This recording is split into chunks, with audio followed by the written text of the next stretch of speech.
had training before in terms of little videos that we've had online, but what we want to do now is we want to have a little bit more rigorous training so that we can make sure that we are getting a quality output, we are getting the results we think you should be getting. And so this is what this webinar is about. It's an introduction to the sessions which will be in now delayed till March. Well, we got the course dates a little bit later on. So first of all, I think it would be a good idea to explain what PHribbon is. And in that context, I'm going to actually just spend a few minutes of saying what else it does, because the thing that we are actually offering the training in is the embodied and operational CO2, this red part down here. We just change to a laser pointer, there we are. Operational and embodied CO2 down here. And all the training that we're giving is on that, but it would be worth describing just for a second. I think it would be a bit of an omission if we didn't just say what the rest of it does, because it's been a bit of a development over the last 4 years or so. So the first thing is, if I just go to an example, we've got a PHPP here. And PHPP is, for those who don't know, it's the Passive House planning package. And you would have to have that. That was one of the requirements of PHribbon. PHribbon works alongside PHPP. And what you do is you install another toolbar. The reason it's called PHribbon is because this area up here, right at the top, is called the ribbon of Excel. And Excel, Microsoft rather, have had the ability for you to install a custom ribbon for quite some time and customize your own, have your own little calculations, have your own little things on there. Sometimes that might be just as simple as having a repeated button that Excel has already got on it and just having your own custom menu. But otherwise, you can actually go a lot further than that and have customized calculations. And this is what we do here. And all these are to do with Passive House or PHPP. And so I mentioned a couple of things that could be useful. For example, climate region. Now, whenever you start PHribbon, we have a little dialogue here which says, Microsoft Office has identified a potential security concern. Because you're running macros, we explain how to install that and allow the macros to run. In this case, I'm going to enable it. And it gives you a little map. The climate regions, without knowing which counties are in which region, it's a little bit hard to know exactly where you are. But this one gives you all the counties that are covered by a particular region, and you can move around and then choose the eventual thing you have, location you have, and it'll put all that in, even put in the altitude if you like. U values, well, it would be nice to actually be able to enter whole assemblies in one go. And this is the U value tab of PHPP, where you sort out your U values. And we're looking at PHPP version 10 for those who weren't aware, because that's the current version. 10.5 is the current version. And you can enter things all in one go, a whole assembly in one go. So external wall, if you are actually starting out putting in your writing your PHP, this would be one of the first things you would have to do. And you don't have to start from scratch. And here you could select from a library. I know this is a little bit small on most people's screens. Sorry about that. You'd select an item there, select paste, and it would go here. It's going to put this this value, all these values in here. So if you put paste in there, it'll put all those new values in there. So you don't have to start again. You could take it from, you could copy it from a previous construction, a previous PHPP that you've done. You could even just enter it directly. You've got up to 150 you can use. And then you might go into a bit more detail. If you look at the lambda value part of that, now we're looking at plaster here. We might change that for something else. You could look at the masonry entries. You could look at the insulation entries. In this case, maybe we want to just enter plaster. And maybe we want to put in that one. That probably wouldn't be appropriate in this case, but say we did, we could add the name of the material as well, write that. I mean, it's not just this one we could enter, we could move around and we could enter it somewhere else and even go over here if we want. And I'll go back again for now. And then write that, and you can add to that list. It's customizable. You can have your own menus for that as well. Orientation is quite a useful one as well. If we're looking at a building where we're listing walls as an A times a B multiplied by a B. Now that's not always the case. Sometimes we enter it as an area without entering the distance. But say the distance A is the length along the ground and the distance B is the height. Then if we've got that for all the walls and you've got quite a large building, then it might be useful for you to draw the shape. It could be handy. Anyway, so I'm just explaining little ideas that could be helpful for you. Supposing we put in that the north elevation is 5 degrees off north. We can then, this is the north elevation, we're going clockwise north, then this east will be 5 degrees off, the south will be 5 degrees off, the west will be 5 degrees off. It'll put all those formulas in relating back to that cell. And then if you want, you can draw the shape. If you do it in a particular way, you can draw the shape. And there it is. And that's showing you not only the orientation, but whether you've entered all that correctly. There's one for absorptivity, which helps you with these cells down here. There's one for windows.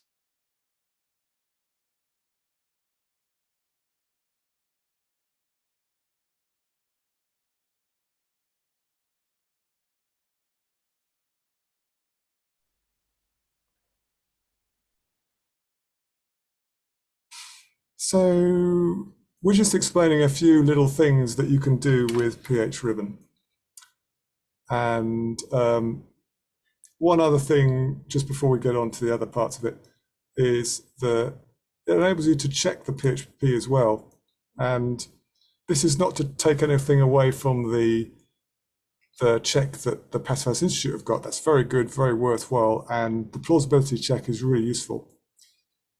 But if you've got systematic areas which are, if you've got other areas in there which are not easy to spot, then this method will help resolve them. So the first thing it asks is, are these free from errors? And if it's not free from errors, then you can go back, press cancel and go back and have a look at that. If it is free from errors, let's say it is, it'll take you to the next thing, number of dwelling units. Is that correct? Yes. Is this one correct? We say it is. If we're not sure, then we can just press cancel and have a look at it and then check it out. And then when we go back to that, it'll resume from where we left off. So that's handy. And then when we'll get to the end of that, we can actually just have a look at the list that it's created. There's a check PHPP list. Here's the list that it's gone through. There's the things we've said are okay. you can change that list. You can add to it, you can modify it. That's also quite handy. But anyway, that's a few of the other things that it does. I'll now go back to there. It does all these clever things as well. And embodied and operational CO2. This is, of course, well, this is the course that we're doing, and all of the training is in that. And the reason that all the training is in that is because it's far more complicated than the rest of it. It's far more involved. And even though it makes it relatively straightforward for the user, it's a process which does need to be right. And if you're giving information to your clients, then it would be good if it's actually correct. Well then, there are minimum requirements, and the first thing to say is ideally you'd have a Windows PC computer. If you've got a Mac, then it's still possible to run it, but you'd need a PC emulator. So I've given a couple there which it works with. You need to be running Office 2010. Some people are aware that they can use PHPPs with OpenOffice, and that is true, but because this is an environment where we've got dialog boxes, you saw a few dialog boxes before. The dialog boxes are the little screens that pop up. Because we've got those, then it means that those aren't actually possible on a Mac because the Mac has a different operating system. It has a different way of approaching that, and the coding languages would be different. So that's why that's required. You actually have to be using Office, Microsoft Office, not other software which won't support that. And you have to have access to the Dropbox, although you don't actually have to install Dropbox. You can just use the web page if you want. It's a bit more convenient. The reason for that is that we do give you updates every now and then, and every 1 or 2 months, something like that. And they'll just appear in your Dropbox if you have that enabled, or else you can go to the website and have a look.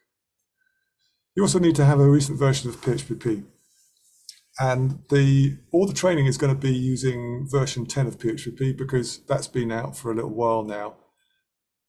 But PHribbon itself is compatible with earlier versions 9.6, 9.3, even back to 8.5.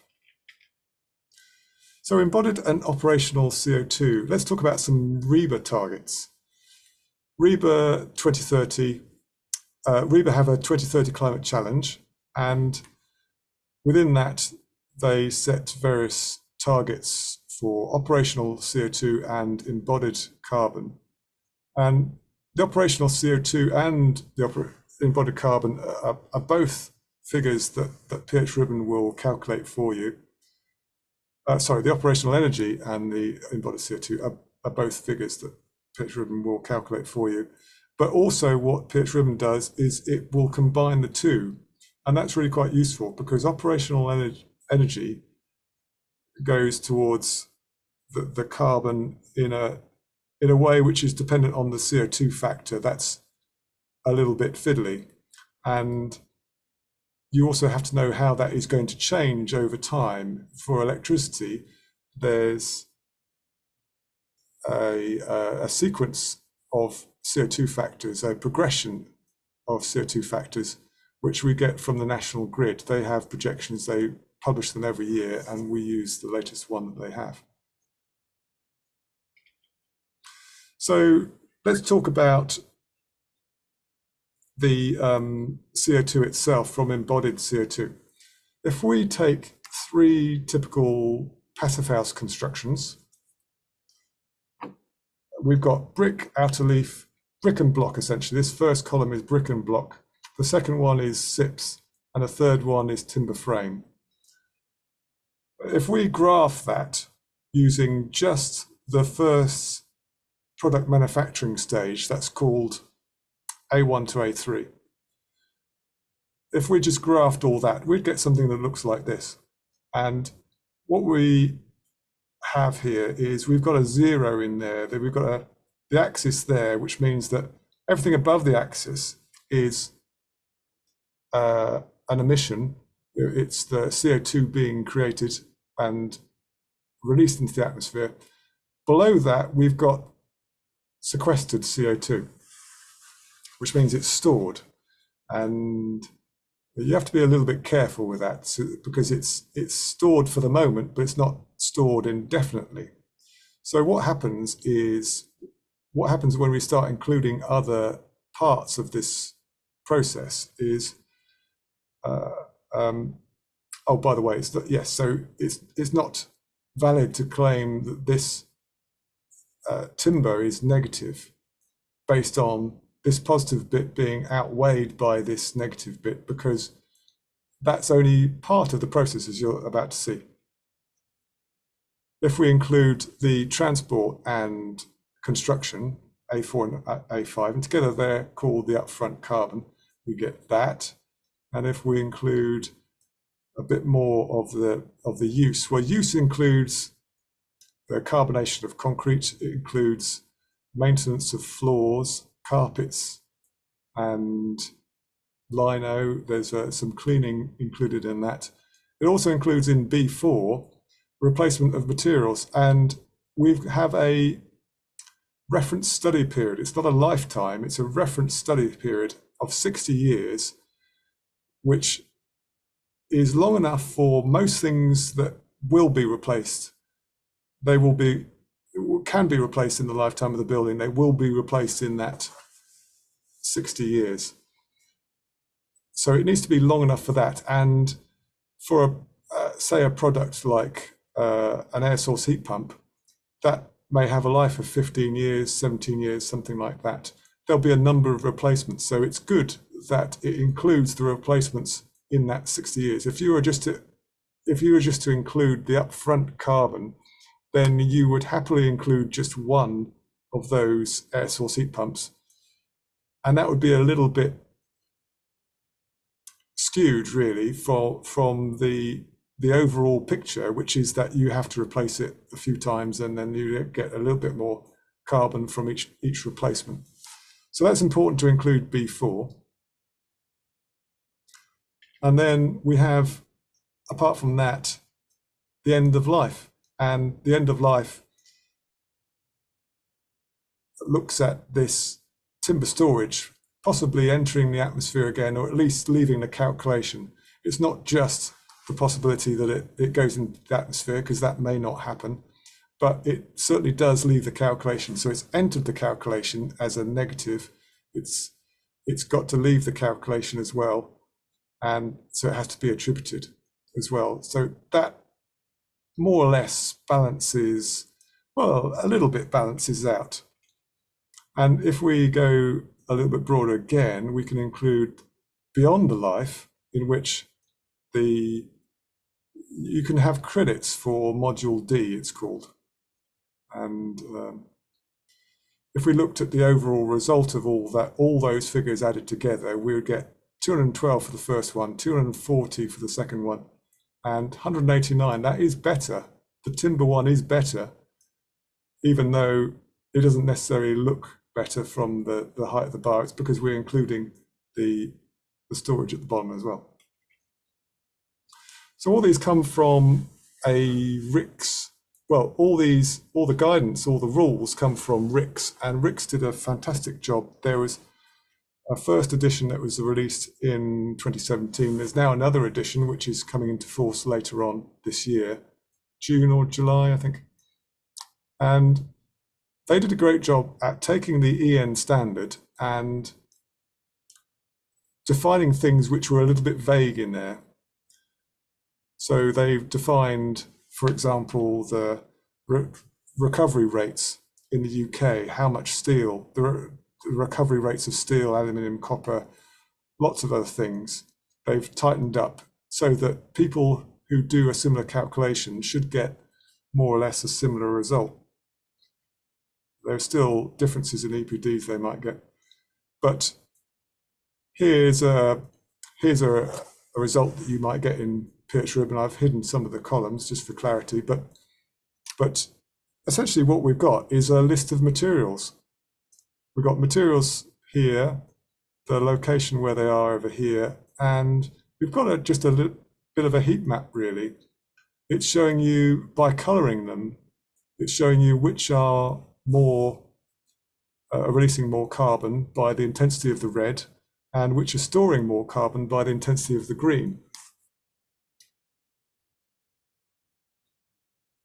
And that helps you understand straight away where the problem lies. We can see problem here, for example, is manufacturing of the concrete. It tells you not only which item has got a problem, but which stage in that item. So manufacture of concrete, and that is a high intensity process. So there are things you can do with that, and you could adjust that figure. When you see that, you can go back into your PHP, adjust it by changing the material, mirror that back into PHribbon, and away you go. So I'm going to just give you a demo of this process. We've got to the results, checking the time. I'm going to show you how the process works before carrying on this presentation. So going back into the demo that we looked a bit earlier. There it is, you should see that. And with PHribbon, what happens is there's a button for embodied CO2, which is a main button for everything. It starts the whole main thing off, and here we go.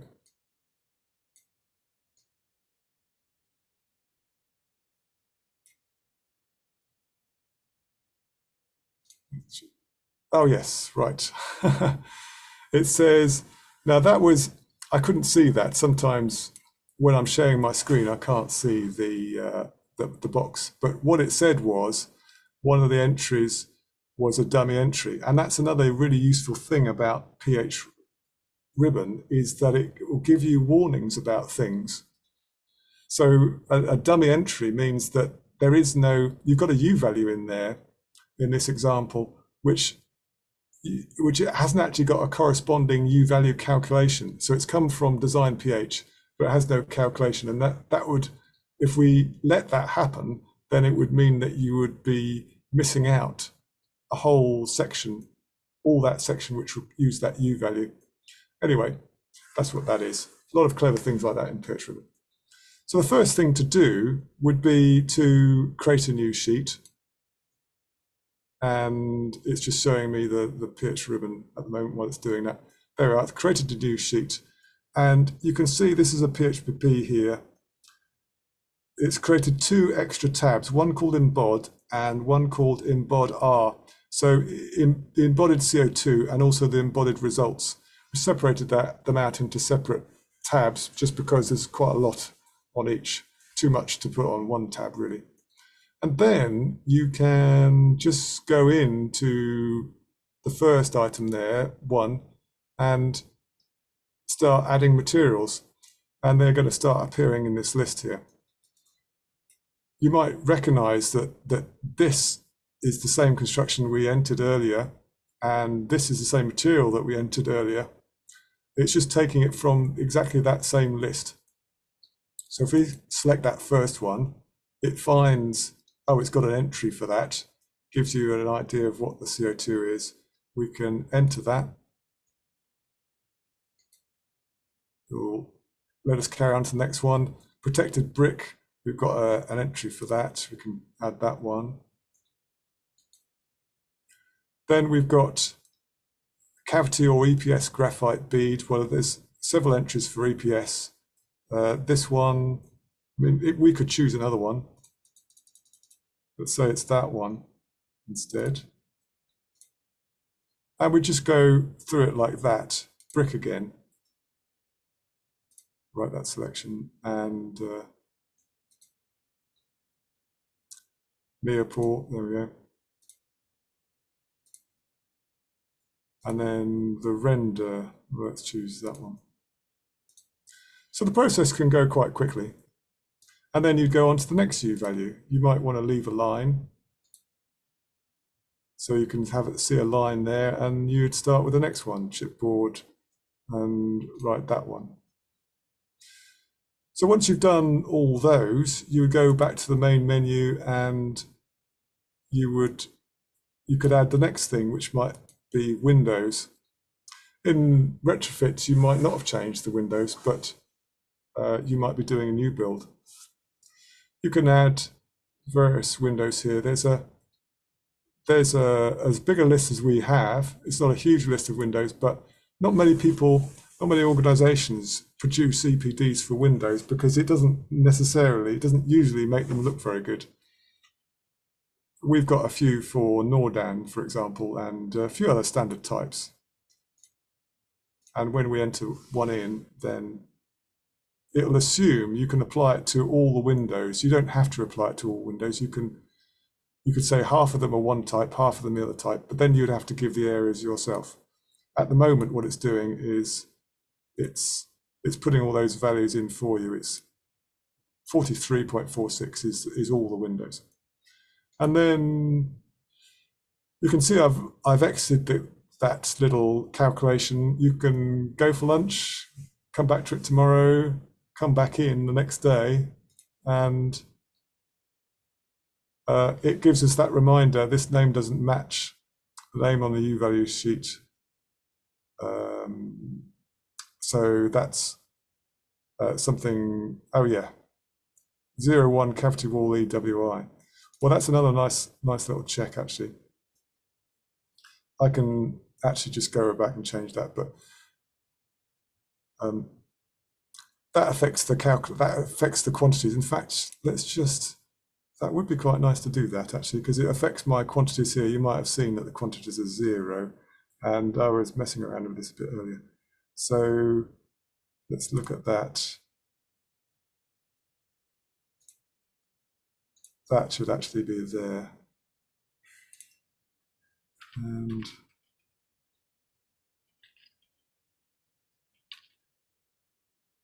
that's because I added a new one. We just changed that, of course, in the example. So if I go back to that, we should find, there we are, we've got quantities now. And these are hashes because it's not wide enough to show it. So let's show that. There we go, quite a lot of kilograms of brick. Don't need 2 decimal places for that. But there we are, that's looking quite good. So then, where were we? We can now add things which are not necessarily part of PHPP. So PHPP contains all the thermal elements of the building, but there's no reason why you would include internal walls or intermediate floors or even roof coverings, because you'd stop at the ventilated layer of the roof. You'd do the same for a wall. If you had a timber-clad wall which had a ventilated void, you wouldn't include it in the PHPP calculation. You'd probably stop at the ventilation void. So this allows you to add extra things like that. And it's suggesting things which you might find in that situation, allows you to enter them, gives you a little bit of help of entering internal walls. There's little subcalcs which pop up here which help you enter that for stud walls, for example. And then in the main menu, the last thing that we need to look at is other material services, where you could be adding air source heat pumps or MVHRs or all that kind of thing. And sometimes with an air source heat pump, you know roughly what sort of size it is and what sort of type it is, but you may not get the exact heat pump that you're about to use. And the reason that we separate out the actual air source heat pump from the refrigerant is this might be the closest air source heat pump to the one that you've got, but your heat pump may use a completely different refrigerant. If I just, let's see, if I just move down, you can see I'm up there. If I write that over there, I can add a refrigerant. it may be that this actual heat pump uses that refrigerant, but if we're using it to represent the closest thing that we've got to your heat pump in the calculation, then you could actually go to your heat pump and put the actual refrigerant for that in. The reason that we're a bit concerned about refrigerants is because they make a bit of difference. The global warming potential of this one that we're looking at, for example, is 1,774. So 1 kilogram of that refrigerant is equivalent to 1,700 kilograms of CO2. So it's a big effect, potentially. The thing is, these are being steadily ruled out over time. And by the time a heat pump is replaced, the European law means that they won't be allowed, these refrigerants won't be allowed, and future ones are small enough not to be of too much concern. So we only include it for the first use of this, the first replacement of this material, of this, refrigerant. You enter the type in there, the quantity and the life, say 15 years, and it'll write the entry there. So it also gives you a little reminder at the end.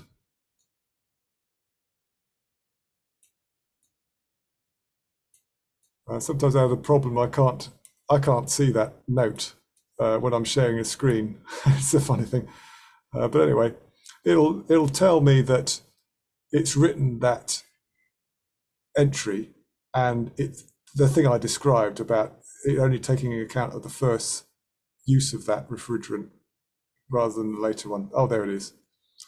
Legislation is in place. It gives you a bit more detail. Well, so I'm going to exit that now and go back to the presentation and round things off. Let's see.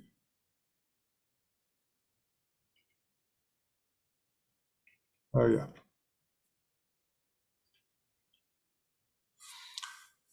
Once you've entered the whole thing, you get graphs, and the graphs you're allowed up to 4, although there's a new version in the process, in the pipeline, that allows you up to 12 series. This 4 is pretty good for the time being. And it gives the similar graphs to the one we saw a bit earlier, where everything is separated out into different modules. We also have the results separated out into the operational carbon, and this is the sheet that looks at that. We'll be going into that in a bit more detail. Essentially, it's taking your PHPP, all the data from your per tab, copying it into a little table, repeat table in this total CO2 tab, and then identifying which type of power it is. It's which type of CO2 rather it is. This is all electricity. This is electricity. All the blue is electricity, in fact, and that goes into this electricity total. The orange ones are not used in this case, but that would be gas boiler, could be an oil boiler as well. And you could also have extra entries for wood or wood fiber, or wood or wood pellets. And we go through the process of how you get 4 different ranges. You can use variants with this as well. You can do this in PHPP as well, but the thing you can't do in PHPP is you can't take account of a changing electricity factor. So the CO2 factor for electricity is aligned with what RICS has specified, which is UK National Grid falling short type. So we're not expecting it to be a great reduction. It does look quite good, but we're expecting it to be a good reduction without being too overly optimistic about assumptions and the possibilities that would happen there over a long period of time, and that's probably very sensible. The next thing it does is, which we're going to go through in the training, is we're also going to go through the results as they appear in terms of Leti and Rieber. So there's a summary table which gives all the results in terms of kilograms of CO2 per meter squared of GIA, and that's the terminology that the Rieber use in their Rieber challenge. And there's also a little table below that which gives a summary of exactly how that meets or doesn't meet the operational CO2 and the embodied carbon targets of Rieber. And with that, it categorizes that as either business as usual, 2030, or some other target. And it also gives the Leti figures there too. Some more Leti graphs there, and there's that table again. We're going to be showing, now this is the graph that we saw a little bit earlier, which shows the decarbonisation of electricity. Now this is for the UK. The PHribbon also has figures for the Republic of Ireland, very easy to change them. It also has New Zealand as well. And there's a way of regionalising, regionalising the process so that you just have to select one thing in order to change it from looking at it from a UK point of view to an Ireland point of view or a New Zealand point of view. And for example, with Ireland, they don't use 60 years because it goes with a different system. It's 50 years, and it's the level system. So it automatically knows that, and it will put that in.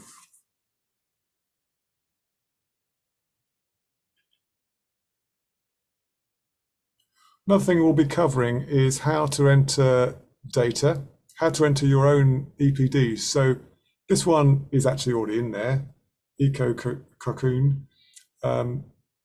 They're a straw-based panel, and straw and timber, and because they're modular, they are very easy to put together in large constructions. So that one, I'm showing the front of this EPD there. There's also the data there, and there's a row for global warming potential. There we are. And I'm going to be showing how to enter that. This is a typical format where it's got E01 at the end of it, which means you have to move the decimal point. And quite often, because some of these EPDs come from Europe, they use a slightly different notation where dots are, what we would call a decimal point is represented by a comma. And so I'll go through all that so it's clear. It might slightly throw you if you weren't aware of it. Here's the data entry form that PHribbon has, and it's actually fairly straightforward. It may look a lot, but it's actually fairly straightforward to go through, and it does give guidance anyway, but it would be nice to go through the process with people. And another thing we cover is the understanding the end of life. There's there's three different possibilities about how the end of life will be dealt with. And you can see some of them here. You might be able to see if you can read that. It may be a bit smaller on your screen, but EPD equals table or 100% scenarios or RICS estimate. Essentially, it will try and use the data from your EPD if it's suitable for your country. And it may not be, because the end of life assumptions maybe is a bit different. So it may have to use a RICS estimate, but we are going to be going through that. So here I'm going to just remind you of the course dates. So we've got session 1 is going to be 27th of February, session 2, 15th of March, that's about 2 weeks later, and then session 3, Tuesday, 26th of March. And what we're going to be covering, Might be worth giving a run through. I've mentioned a few things already about what we're going to be covering, but installation of the program, entering materials from U-values, we looked a bit about that, entering windows, entering materials not in the PHPP, entering services, we looked a bit about that. Creating further options, because you might just not just have one option, you might want to compare your 4 options. Comparing demolish and rebuild, that's an interesting one because sometimes that's a choice people really face, whether they're going to try and retrofit it or trying to rebuild it. And there's often a very clear answer to that. Interesting to see. So how that's done, there are credits for reusing materials at the end of life. That's really interesting to see. Those go into Module D. We'll have some exercises. You can see here, I've put exercise. That's to be done in your own time between the 2 sessions. We'll start you off on that exercise, but the idea is for you to do it on your own. We'll go through some training, some examples during the class, but then this will help consolidate that by allowing you to do it entirely on your own, and we'll go through that exercise in the next session. And the same again for session 2. We'll have an exercise. It should take you might take you half an hour or an hour to do. Another thing we'll be doing is going through how to spot mistakes, how to see what doesn't look right. There are some materials which need some special consideration. For example, render. They might say that the render lasts 17 years, but in actuality, you're not going to take the render off after 17 years. You'll leave it on and repair it. So you can't just go entirely with what the EPD says. There has to be some interpretation there. And that particular one is already dealt with in PHribbon, and most are. But if you were to add your own materials, you would need to think about that. And so I'm covering entering your own EPDs as well. We saw a bit about that. Understanding the end of life and EPDs. There are some extra cells, some further little complexities sometimes. Whole life carbon. One interesting thing is if you were to have 2 PHPPs, say, not everyone likes using variants. Variants are amazingly clever. Sometimes you wouldn't necessarily use one of those. Sometimes even if you knew how to use them, you wouldn't use one because too many differences between one PHPP and another. Well, there's a way of combining the results from one PHP and another of the same building and putting them on the same graph. I'll show you how to do that. And also comparing an option with the same energy and also with a different energy as well. So that's, I think that gives a pretty good idea of what's going to be in the course and a taster. So let me open it up now for questions. Are there any questions on what I've talked about so far? Hi, Tim. Yeah, I'll go through some questions and ask them to you now. So our first question was at the beginning when you mentioned that PHribbon is compatible with Design PH. Oh, yes. So the question from Stephen was, does this link in with Design PH, or is it only applicable when you have exported Design PH into PHPP? It's when you've exported it into PHPP. Okay. But that is part of the Design PH process. So that's a normal part of the process, exporting it into PHPP. Okay. And if the building is designed for disassembly or actually reuse, is this allowed for in PHribbon? Yes, you can allow. There's parts of. We have separate columns which allow you to enter those in the disassembly, the reuse of parts. You can even have a choice in that, whether you reuse the material on site, whether you reuse it later on a different site. I think there's a third option as well. But okay, that's all in PHribbon, yeah. Okay, that's great. And we had when you were discussing the windows and the values of windows and how we had a selection in there, Andrea's asked, is the Windows value a generic average as opposed to how much frame and how much glass you would have on a project? Yeah, it's a generic value for the time being. Yeah, you can actually separate it out if you want to. You can separate out the glass and the frame. Most manufacturers, what they do is they produce an EPD for a particular standard size. I think it's about 1.2 by 1.6 meters, something like that. And they'll produce an EPD for that. But then based on that, you would get a value per meters squared of window, which is then used in PHribbon or other software. So it's a little bit, I suppose there's a little bit of roughness there, but if you wanted to go into more detail, you certainly could. And I list other materials in there. I list glass separately and frames separately. So if you wanted to deal with those, you could. You don't tend to get a very much different result, I have to say, but you can certainly do that, yeah. Okay, great. That's quite flexible.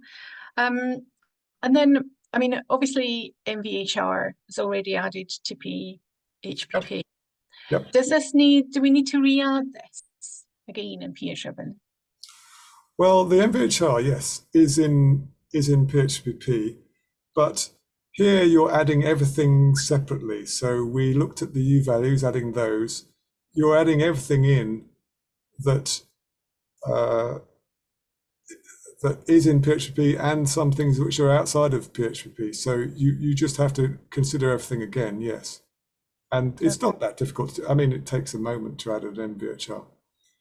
Yeah, right. A bit more to add an air source heat pump, but yeah, you might end up with a list of maybe 50 or 100 items in it in the end, and the MVHR would be one of them. Yeah, you have to. The reason you have to specify is there's a little bit of interpretation there sometimes. If you've got the MVHR in your, if you consider the MVHR in the PHPP, you may not have that exact type. Right. In PHribbon, because not many people produce EPDs for MVHRs either. So you may have to choose something which is similar. And there's one EPD in there which covers a range of different manufacturers. I think 5 different manufacturers, an average of theirs, and an average of several different sizes as well. So it will produce a result which is per meters cubed per hour. So you can scale that according to your actual output in your model. So really, it sort of adds more granular detail by adding it in. Well, it allows you to take the decision yourself, which is good, because you want to be able to make that decision about what do you think is most similar to that MVHR that you've got. So that's a good thing. Yeah, that sounds really interesting. Okay, next we have, can you actually model some PV panels?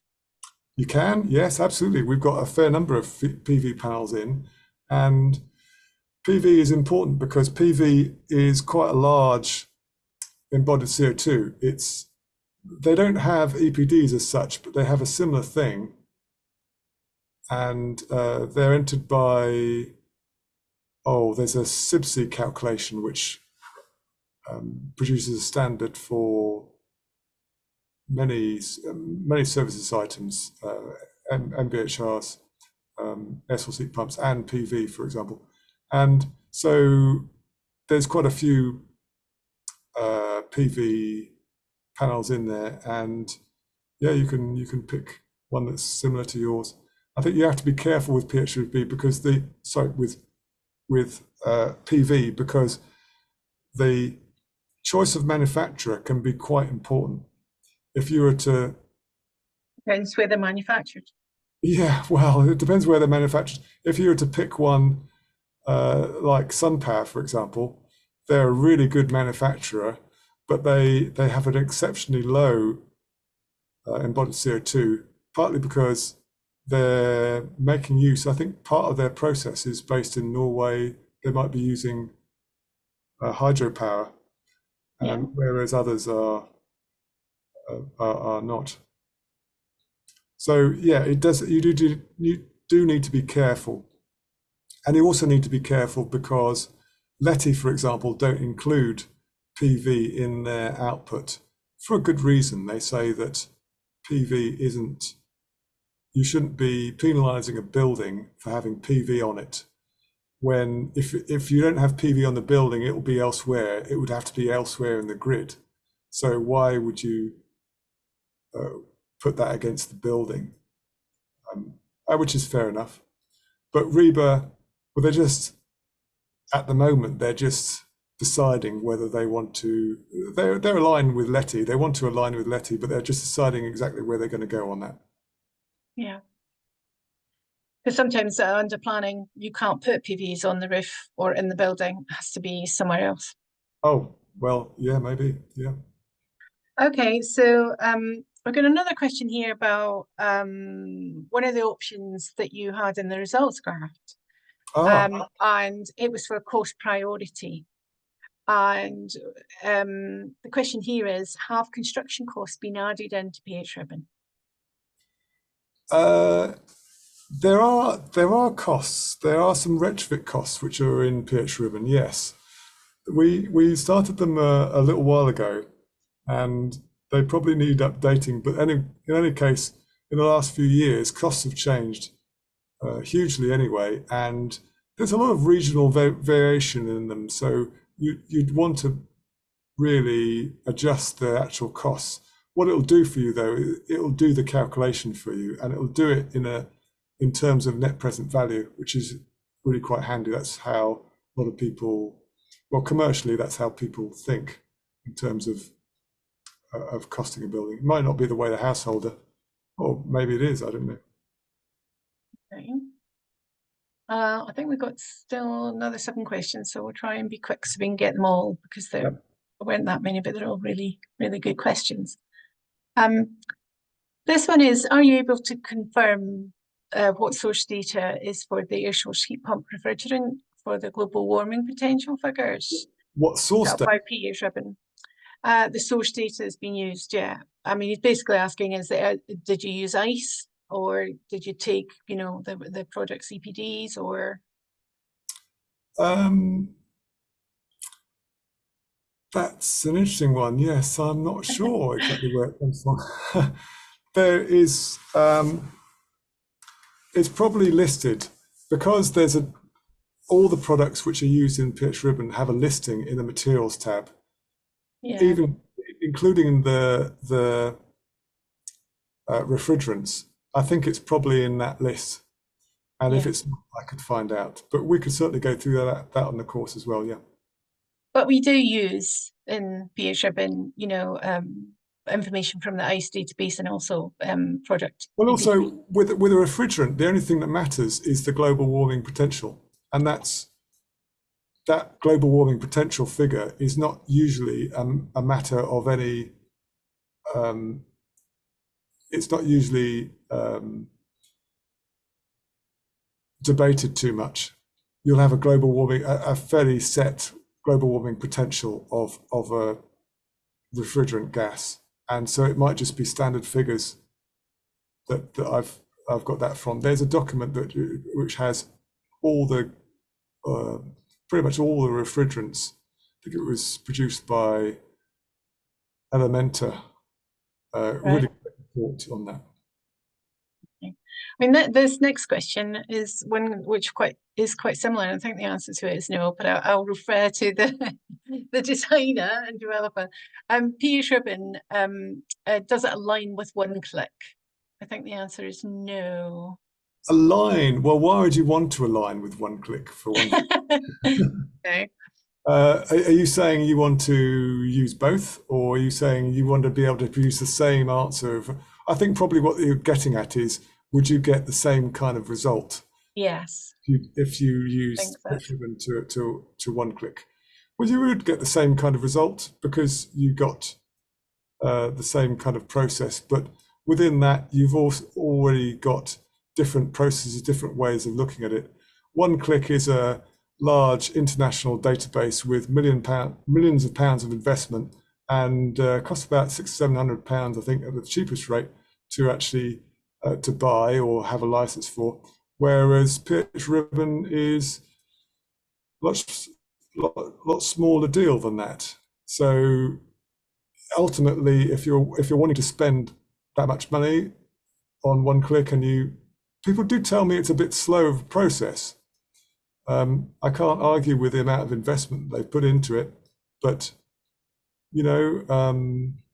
it's up to you what you want to, how much you want to spend on this. Yeah. So if we could just maybe speed up a little bit, can you include non-material related embodied carbon, i.e. demolition, construction, site electricity, use, etc.? Well, that's included. Demolition, construction, electricity is already included, standardized. That and construction, they're standard figures. So you wouldn't separate those out into any more detail. Well, you could if you knew them, but they're already considered. Okay. Thank you. One from Neil's here. He said, I understand that BRE are going to expand their allowed software for BREEAM and HQM, compliant embodied energy studies. Is getting PHRibbon on this list something that we would consider? Certainly. Yeah, absolutely consider it. Yeah. Not a good question. Asked them, yeah. Maybe we should. Yes. Does the database have generic data for early stage design calcs, where materials haven't been specified? It may have a few, it does have a few generic items, yes, but generally they're made from generic EPDs. And sometimes there are ICE entries in there as well. Yeah, there are a few, but you have to be a bit careful with that, because when you start specifying the actual materials, you could find they're a lot worse than a generic one. Okay. Two further queries. One from Robert, who I think if he emails tim@acb.net, we'll be able to help him. He's just got some help installing the PHRibbon and would like help with the installation path. So we'll sort that out for you, Robert. Yeah, of course. And then, will we need to buy the PHRibbon before starting the course? Yes, you will. The reason is we'll be going through exercises using it. So yes, you do have it. Yeah. Okay. Well, it's not a tragedy if you don't have it, because you'll be able to view it, but I don't think you'll get the full benefit of the course. And supposing you miss a class, then you're away somewhere and you can't see a class, then you'll be going through it by sure. And yeah, it'd be tricky. You can go through it. You won't get the full benefit that you would do if you were seeing it live. Okay.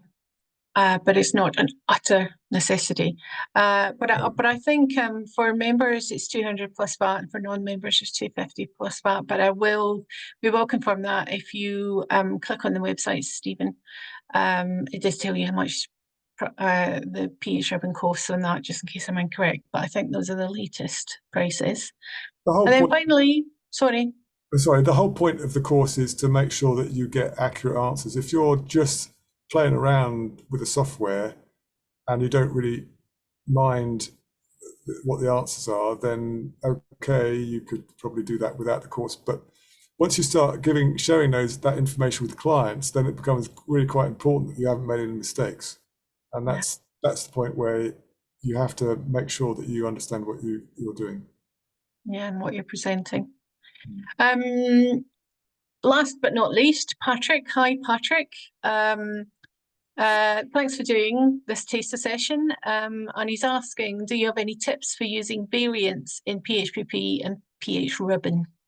Oh, yes. Well, that's actually the subject of a little section. We'll be talking specifically about that. So when you're using variants, variants are for those people who don't know, variants are a great way of taking several different variations of a PHPP and combining them into one PHPP without having to have 4 different PHPPs, because as soon as you've got 4 PHPPs, then it's a little bit difficult to keep track of what you've changed and what you've left the same. You can note it down, but after a while, it may not be that clear. Whereas in variants, it's very specific. It has a variants tab, and that shows you what has changed and exactly where it's changed, and you can follow that through. So the interesting thing with PHribbon is that you can have 4 different versions of the same building, say, 4 different stages of the same building, and you could have those in variants, and you could run a PHribbon. You could look at the embodied CO2 of those different stages, and you could look at the operational CO2 of those different stages. And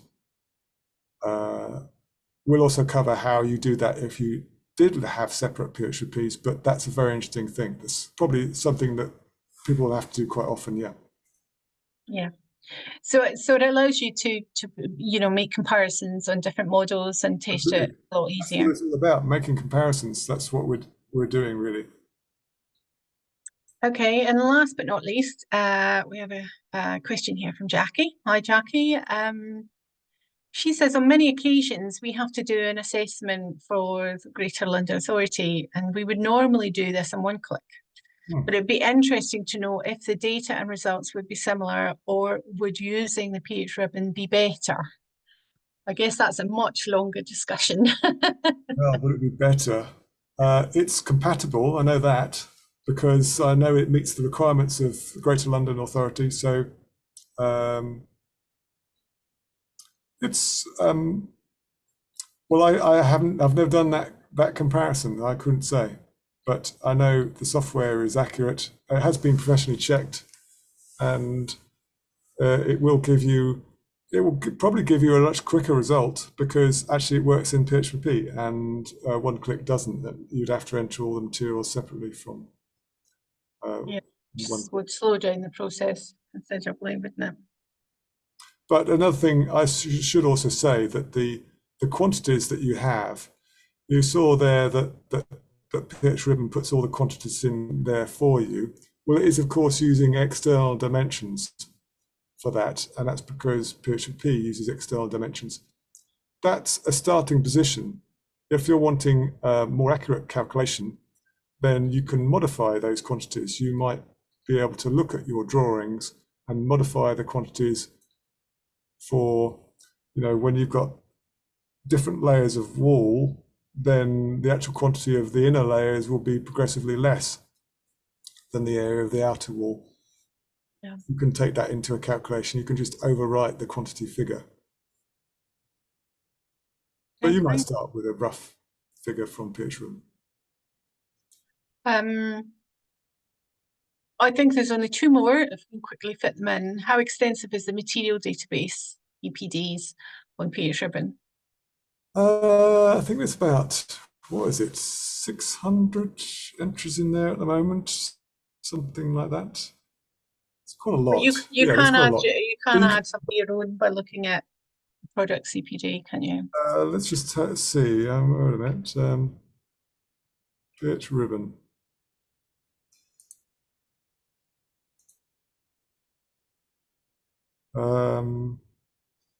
Yeah, that wasn't far off. About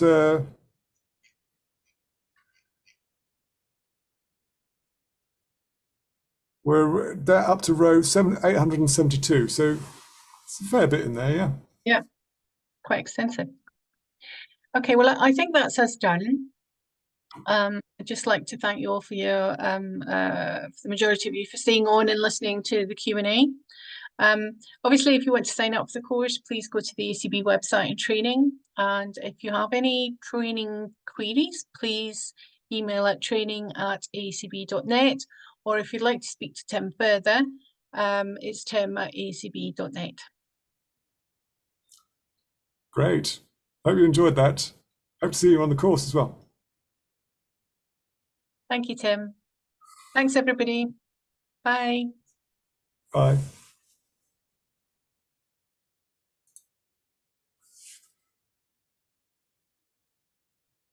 Okay, we've still got 18 people registered and signed in, but it is going down. So I've got some lovely feedback. Thank you. Somebody says I have to think about Mac versus PC. Oh yeah, right. Someone else has said that was great. Thanks very much, Tim and Sarah. Thank you. Brilliant webinar. Thanks, Tim. So it went down very well. And thank you for being able to ask all those technical questions. And Oh, they're great questions. I like them. yeah, I mean, I'm sure we might have a few more, and it'll be good for us to maybe do some frequently asked questions and put it on the website for the course.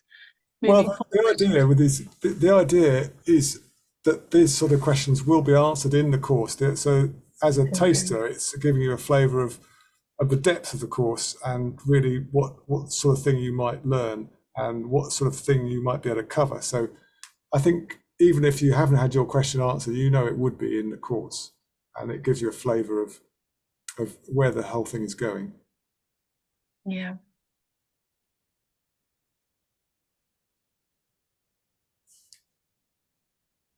Right, Well, so I there's think still 9 participants in here. well, I think they're all saying thank you. Brilliant. Yeah. Thank you. Thanks, Tim. Thank you very much. So obviously it went down really well. So Do we save the Q&A, or I suppose I can download the Q&A for you and send that over if you want, so that you've got something to work from possibly when you actually do the course, if that would be it might helpful. be nice to make sure those questions are answered in the course. Yeah, absolutely, I can do that.